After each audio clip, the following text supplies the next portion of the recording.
Okay, so the video footage you're about to watch is, I guess, can't even remember when I took them. About, I guess, 2 months ago or so. It's of my reassembly of the TRX400EX Honda engine. So I had a few people commenting that they wanted me to upload the video footage of it. I originally videotaped most of it, but I wasn't going to upload it just because it kind of, looking at the video, seemed a little bit boring. So as you can see, yesterday I uploaded a couple little shots of disassembling the parts engine, uh, the flywheel pulling. So I am going to now upload the rest of the videos tonight, which I think today is, yeah, it's Wednesday. Tonight I'm going to upload just a quick blurb about sandblasting, cleaning, and tomorrow I'll upload the other videos on reassembly. The reassembly video footage that I have to work with is actually about 4 hours long, no joke, 4 hours worth of video to reassemble the motor. I pretty much did a live footage, so I had my camera as it reassembled it. So it took actually about 5 hours, so because I think I stopped for a little bit of a break, but the entire reassembly took 5 hours on the engine. That was taking my time, going through a couple threads, chasing stuff. I had to do a couple Healy coil, or one Healy coil. Nothing too major, but I'm going to cut that down to probably about a 1.5 hour video, so it's not going to be a complete how-to video or anything like that. It's just going to be how I did it, what I did. Okay, so yeah, I just thought I'd, kind of post an up-to-date video. And yes, I'm somewhat in my robe. It's, what time is it? It's 12:30 at night, Wednesday night, and I just decided I'd edit this little blurb into my video for the hell of it. Okay, sweet. Okay, so I thought I'd post this video here. Not doing too much. I did get a new piston on order, gasket set, throttle control, battery, and a few other little odds and ends for inside the engine. Surprisingly, the engine of this thing is freaking minty on the inside. There's a chunk of metal right there. That's why you parts wash them out, because that's even after just banging it out. There's still chunks of metal on the bottom. So I'm going to parts wash it here just to get the oil off it. Then I'm going to let it dry. Then I'm going to give it a quick bead blast, well, sandblast. I noticed here someone went through with one of their bolts, the previous owner. It's not that big of a deal. It's a case cover bolt, so they went into the oil. That's no big deal. That doesn't matter. If it's a two-stroke, that'd be horrible to have a case bolt going into where the crank goes. In this case, it just goes down where the timing chain goes, so that won't make any difference. The only thing I could see it is maybe it might start dripping oil out of here. If that's the case, I'll pull it out, stick some silicone on it. I'm not too worried about welding it up or anything. I already sandblasted the cylinder and the head here, so that's already blasted up. I just gotta, almost lost the train. So that's already blasted up. A buddy of mine that I'm fixing it up for wants the motor flat block, and I'm going to do the hardware. I might order a stainless hardware set, or I might just keep the screws standard. I got all the tranny in here. Every gear is minty. I could not even find a chunk out of it. This gear here may not look the nicest, but it's actually very, very nice. It's kind of hard to see on the video here just because it has kind of a dark, like, it looks like it's rough, but it's not. It's minty. So it just, for some reason, it's darker. I never have seen one that has a darker kind of finish than that. Could have been maybe replaced at one time, hard to say. I really doubt it was ever cracked open this. Still got some parts washer stuff in there. So, let that dry a bit longer. So, parts of the tranny. I'm going to be bringing the cylinder in. I'm going to get this shaved down, because the fact that this thing has, you could tell the guy has changed so many head gaskets on it. They were just full of silicone, so I bet you it's probably not round. I also do have my big flat edge I could put on it. That's why I blasted the whole thing, and I don't care about that. It's such a fine blasting, I could technically just silicone, or not silicone, put the head gasket in there. It's going to seal great. So, I do got to stick something in here, because I do not want to get any blasting in where the seals go, O-rings go, so that'd be pretty horrible to accidentally blast that, so I got to plug that off. Other than that, I got the other case still inside. I just don't want to just clean it and paint it. I'd rather have something good for the paint to stick to, make it last a bit longer. I just got to change the film on my Sandblaster cabinet. Yes, I got one of the films on the outside because it's glass. So, and then there is plexiglass with the glass, but I just don't trust it because when you use this thing, you can actually see the whole thing kind of pushing in and out. I do got dual hoses running out under the door from it, which isn't enough. I do got to get a better ventilation system on it, and it stops the glass from getting scratched up. But the inner one I got to change. It's kind of hard to see in there with the light on, even especially, but it's getting pretty scratched up in there. Yeah, you can barely even see in there. So try to focus a bit better. Nope. So yes, basically I'm going to blast up the cases. I'm going to assemble them all quickly, paint them up. I'm thinking I might even go kind of like a gunmetal color instead of just a flat black, like a kind of a grayish color. I'm not too sure yet. Keep that shut so nothing falls. I will make an update video when I'm ready to paint it. So as for porting work, I don't think I'm going to port this cylinder. I'm going to port the other one. That way there's always an upgrade he can buy. Okay, so it's out of the Sandblaster. Everything looks to be good. Now, I was saying before how I was going to cover... I'll turn on the light here, make it a bit better. So I was saying before how where the O-rings sit in here, I was going to cover them. Shove some tape in there. Tape started to fall off. I just plugged it out. I don't care. Worst comes to worst, I'll buff that or polish the inside of that. But you can see a little bit there where the tape kind of covered it. But it's so smooth right now still with the sandblasting that I do not think I'll have an issue with that leaking. It was leaking before from the old owner, so I know I could even get a little polishing wheel, you know, those fabric, whatever the hell they're called, polishing wheels for a Dremel. Shove them in there and just to catch the edge here. That's if I really care, but I don't think I'll have to worry about that. I guess I could have did a little tiny bit more up there. Kind of see the old finish still on it, but I thought for a few seconds that was a crack starting down here. Focus it a bit better, but that's not. That's just casting mark. Now it looks real bad because I just stuck my dirty fingers in there. So that's just casting mark, another dirty fingerprint. Wherever the oil leaks, the powder from the sandblaster just sticks to it. You can see the backside here.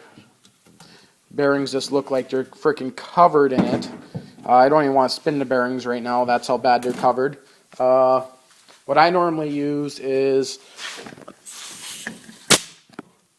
just a simple blowgun. Let's hold this in my other hand here. So a simple blowgun like this to remove most of it and then parts wash. And it makes a hell of a dust in there. It's horrible to breathe it in. That's why I got those right there, which I'm wearing, right? So, hey, look, an IT-175 sighting, blah.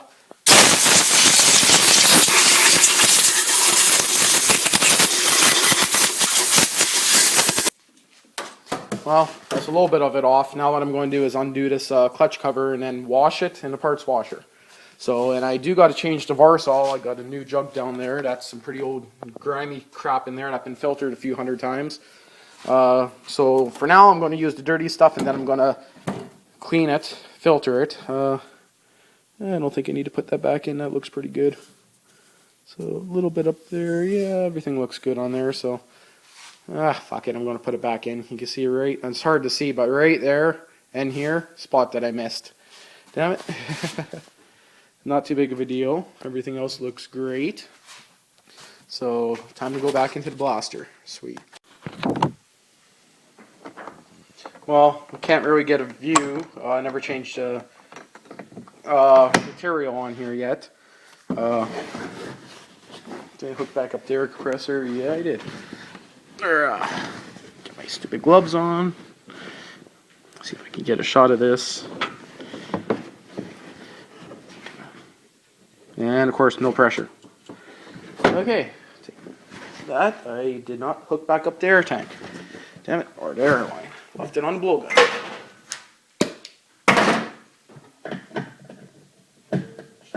There we go, pressurized. I hope. Yep. Now I'm only doing this at approximately steady 70 psi.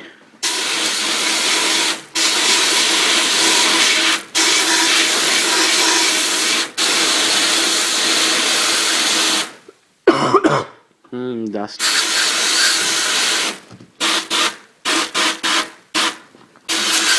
I did that just to make sure it was feeding proper against my hand. And yes, you do feel it. You feel it pretty good.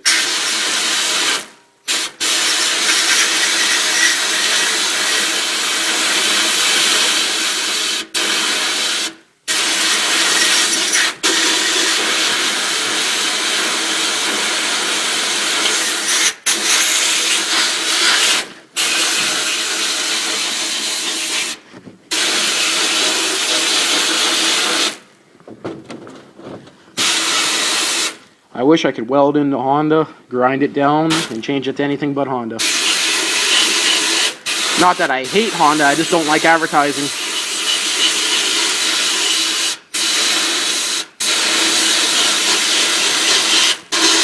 And I don't care about getting it in the end of the shaft here, because there's a seal still in there, so I know it's not going to do any harm.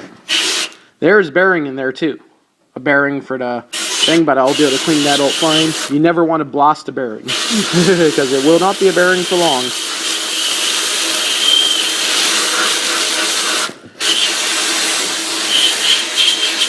And I don't want to go any longer than that, or the freaking air compressor is going to turn on. It just should turn on technically any second now, according to the gauge. So, and the reason why I got half the lights off is so I can see in here. So, and of course I don't have my proper light set up yet. It's still sitting down here. So right there, with the power supply. So, and of course if I turn on my light here, you don't see anything. So yes, I will pull that out in a few seconds once all the dust dies, and I turn on the light. There we go. It looks nice now. So time to pull out the two bolts that I have holding it together, and then time to see how much Sandblaster crap is inside it. And I know it's going to be filled, because every time I do this, they are. Again, I normally recommend removing the bearings. If you're not going to remove the bearings, they are going to get full of slag. In this case here, it's not too hard on them. But do not, whatever you do, try to spin them. First thing you want to do is let the parts washer flow on them until they start to spin pretty much by themselves. So anyway, that's the way I always did them. Because I could probably grab them now and start going side to side, but that's so bad on them. They're not going to last very long if you try doing that. So, okay, time to give it a little bit of a blow. And then I'll disassemble and clean. So you can see not too much slag got in there, but still it's fair share. And yes, there are some walnut shells mixed in with that slag. And that slag is technically meant to be much better to breathe in than walnut shells and silica sand. So I guess I won't know for a few weeks or months or years if it's any better for me.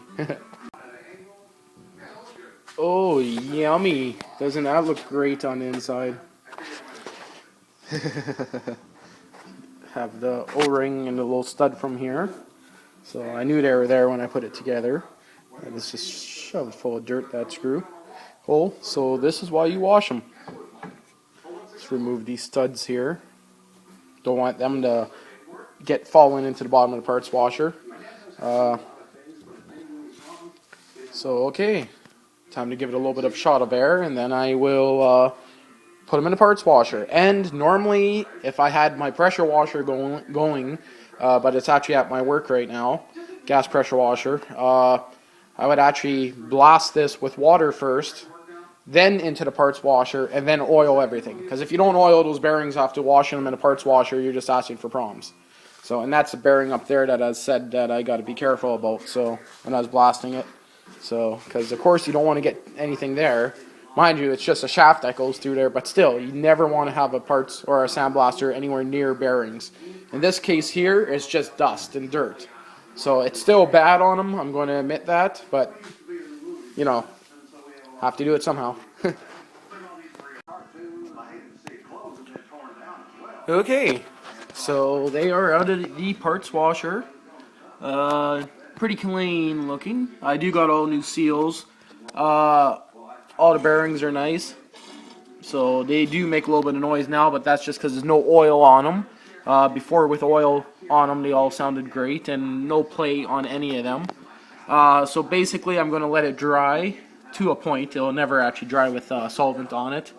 Then I'm going to take the air gun, blow all the oil lines out. And then after that, I am going to do the other case cover, which has the crank on it.